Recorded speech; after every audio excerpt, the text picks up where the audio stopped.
हम सभी के मन में कभी न कभी ये विचार अवश्य ही आता है कि आत्मा तो अमर है जो कभी मरती नहीं, मरता तो शरीर है।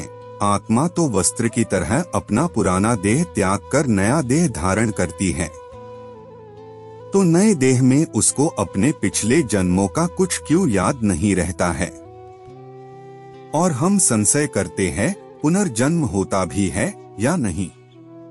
इन सभी प्रश्नों का उत्तर भगवान श्री कृष्ण श्रीमद् भगवत गीता में देते हैं और बताते हैं क्यों आत्मा को अपने पिछले जन्मों का कुछ भी याद नहीं रहता।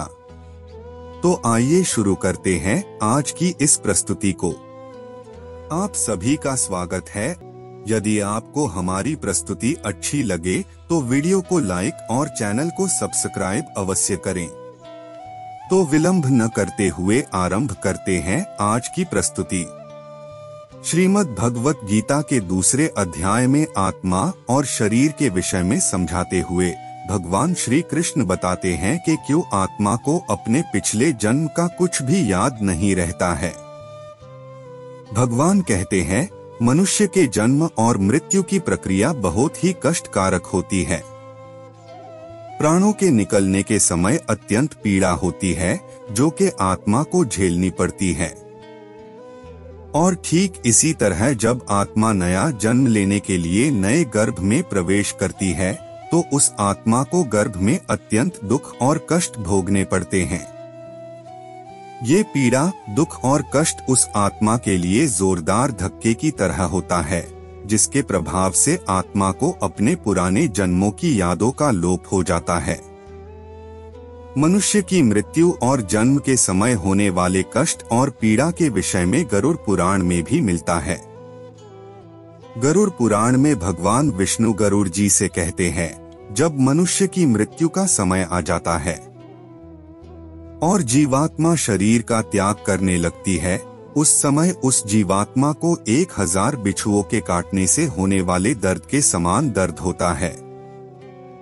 ऐसे ही जब जीवात्मा नया गर्भ धारण करती है तो उस जीवात्मा को अत्यंत दुख और कष्ट भोगने पड़ते हैं।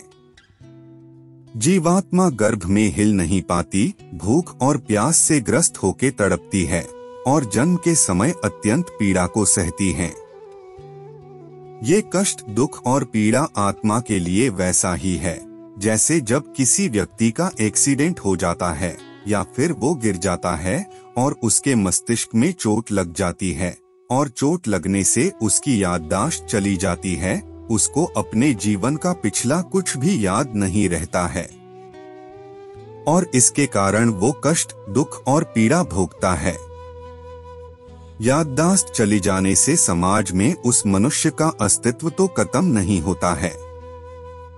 ठीक ऐसे ही शरीर बदल देने से आत्मा के अस्तित्व पर कोई प्रभाव नहीं पड़ता है, पर जन्म और मृत्यु के समय होने वाले कष्टों और पीड़ा की वजह से आत्मा भी अपना पिछला जन्म भूल जाती है। जैसे मनुष्य को दवाओं के उपचार से ठीक किया जा सकता है और उनकी पुरानी यादें वापस लाई जा सकती है, ठीक उसी तरह आत्मा का भी योग, ध्यान और साधना से उपचार करके अपने पूर्व जन्मों के विषय में जाना जा सकता है।